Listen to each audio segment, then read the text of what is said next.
नमस्कार मेरे प्यारे नौजवान साथियों, मैं नीरज शर्मा आप सभी का बहुत बहुत हार्दिक रूप से स्वागत करता हूं। प्यारे बच्चों, मैं उम्मीद कर रहा हूं कि आप अच्छे हैं, स्वस्थ हैं, मस्त हैं, जबरदस्त हैं और अपनी तैयारी को नया आयाम हर रोज दे रहे हैं। मैं यहाँ पर उपस्थित हूँ एक वैकेंसी को लेकर के, उस पर पूरी चर्चा करेंगे कि वैकेंसी किस चीज़ की है, किस पोस्ट के लिए है, उसके और डिटेल में चर्चा करेंगे कि उसकी फॉर्म भरने की अंतिम तिथि क्या है, उसके लिए क्या एज क्राइटेरिया है, कितना आपका एज होना चाहिए, कितना अधिक या कितना कम। उसमें बात करेंगे कि उसका पीएचटी क्या है, फिजिकल स्टैंडर्ड टेस्ट क्या है, उसका पीईटी क्या है, फिजिकल एफिशिएंसी टेस्ट क्या है। इन सब बातों पर चर्चा करेंगे। उसके बाद हम देखेंगे कि उसका एग्जाम पैटर्न क्या है, कितने प्रश्न पूछे जाएंगे और किस सब्जेक्ट से पूछे जाएंगे, उसको किस तरह से तैयार किया जाए, उसका सिलेबस क्या है और क्या हमारी रणनीति होनी चाहिए इसकी तैयारी को लेकर के सारी डिटेल में चर्चा करने वाला हूं। पूरी वीडियो को अंत तक देखना, एक भी प्रश्न आपका, एक भी डाउट आपका बीच में नहीं रहेगा। बात करना बेटा हम यूपी होमगार्ड की वैकेंसी की। यूपी की जो होमगार्ड की वैकेंसी आई है वो 41,424 वैकेंसी है। 41,424 वैकेंसी बहुत है, मोर देन सफिशिएंट है आपके लिए, आपको एक चाहिए।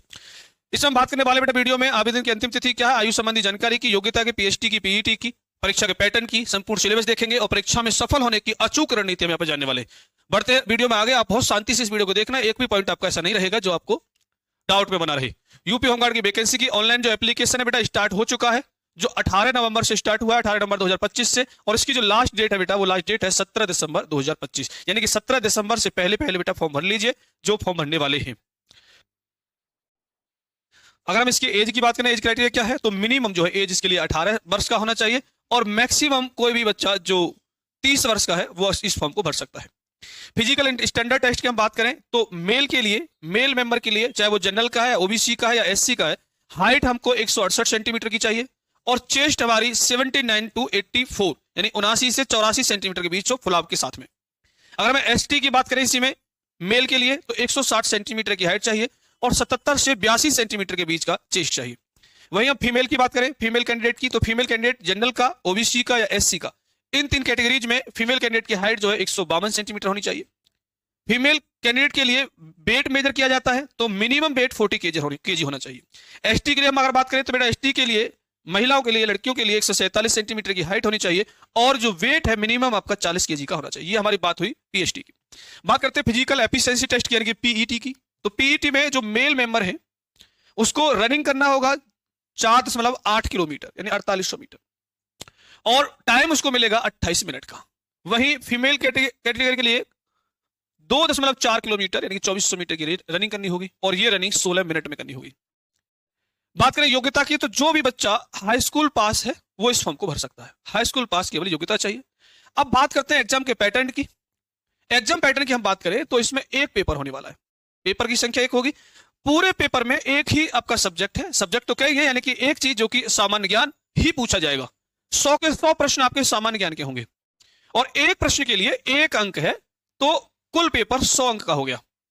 समय की बात करें तो इस पेपर के लिए आपको 2 घंटे का समय मिलेगा। तो 100 क्वेश्चन पूरे के पूरे जीके के आने वाले, जीके जीएस के आने वाले हैं। 2 घंटे का समय मिलने वाला है, एक प्रश्न का 1 अंक है तो 100 अंक का ये पेपर हो जाता है।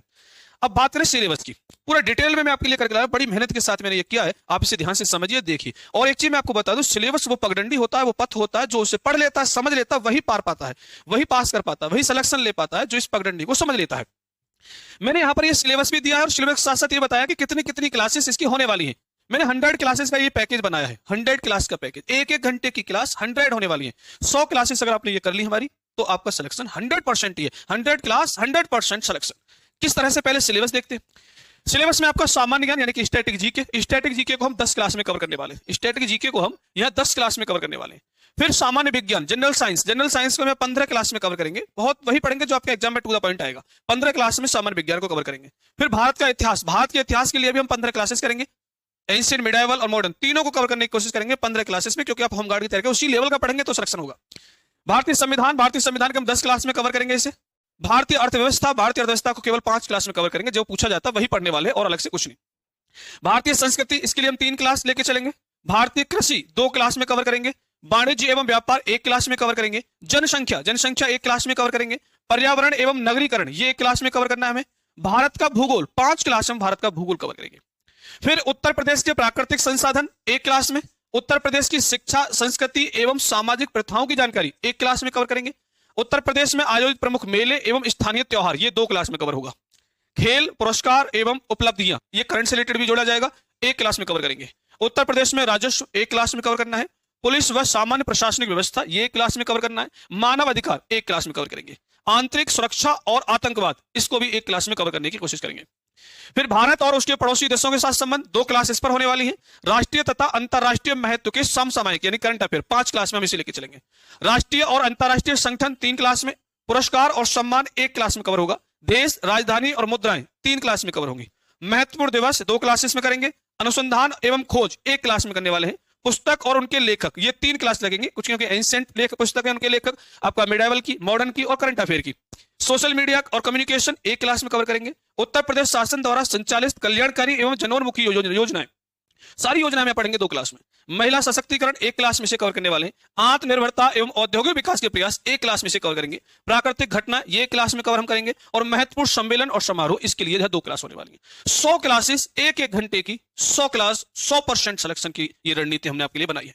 प्यारे बच्चों, कहां मिलेंगे ये क्लासेस? तो आप प्ले